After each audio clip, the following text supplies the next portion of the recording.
কোনোভাবে এটা আর বরদাস্ত করা হবে না, এই সিদ্ধান্তটা আজকে না হয়ে গেছে। টি-20তে আমরা কখনোই ভালো দল ছিলাম না। আগে সব প্রশ্নের উত্তর আমি দিতে পারতাম, কিন্তু এই 3.5 বছর ধরে তো আমি নাই দলের সাথে। এখন যে সমস্ত জিনিস সোশ্যাল মিডিয়াতে চলছে, বিশেষ করে খেলোয়াড়দের বিরুদ্ধে পার্সোনাল যে অ্যাটাক, আর অ্যাটাকের একটা নমুনা আছে।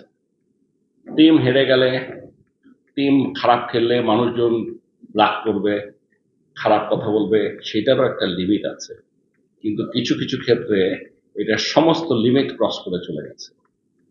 এইটা ইজ নো লঙ্গার, আমরা এটা অ্যাকসেপ্ট করবো না। এই জিনিসটা আপনাদেরকে বলছি, কোনোভাবে এটা আর বরদাস্ত করা হবে না, এই সিদ্ধান্তটা আজকে না হয়ে গেছে।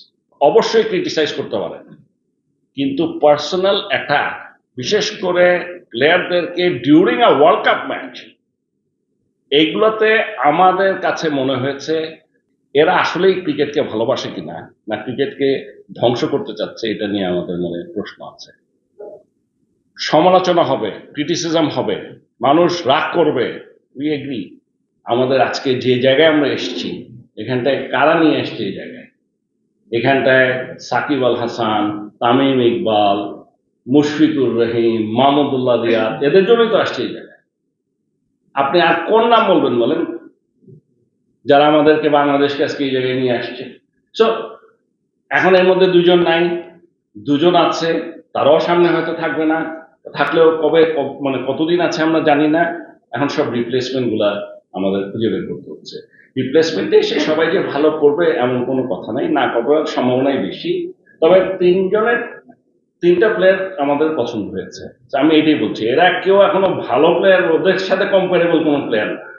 আমি বলছি দে হ্যাভ দ্য পোটেনশিয়াল। আমরা যদি এরকম আরো 15-10-12টা প্লেয়ার পেয়ে যাই, তাহলে আমরা বলতে পারবো যে সামনে আমাদের এরা হয়তো ভালো খেলবে। আর আরেকটা জিনিস ফাইনালি লাস্টলি বলে রাখি, টি-20তে আমরা কখনোই ভালো দল ছিলাম না।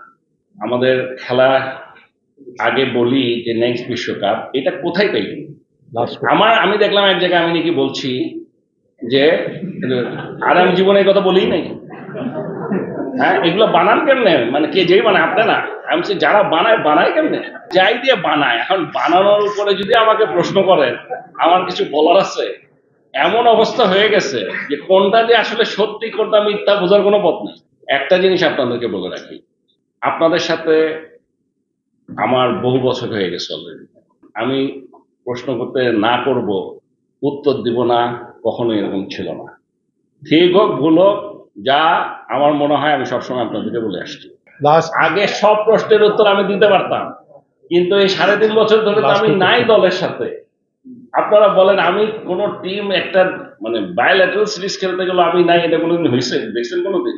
ওই টিমের হোটেলে থাকতাম, একেবারে প্রতিদিন ওদের সাথে বসতাম, ব্রেকফাস্ট করতাম, কিছু বাদ নাই। আর এখন আমি বিশ্বকাপ খেলা দেখতেও যাই না। এটা তো খালি এই বিশ্বকাপ না, গত বিশ্বকাপও তো যাই, একটা ম্যাচ দেখতে গেছিলাম। সো আমি ইউ হ্যাভ টু আন্ডারস্ট্যান্ড যে একটা ট্রানজিশন খালি প্লেয়ারদের না, সব দিকেই একটা ট্রানজিশন হচ্ছে। তো আমি ইচ্ছা করেই একটু দূরে আছি।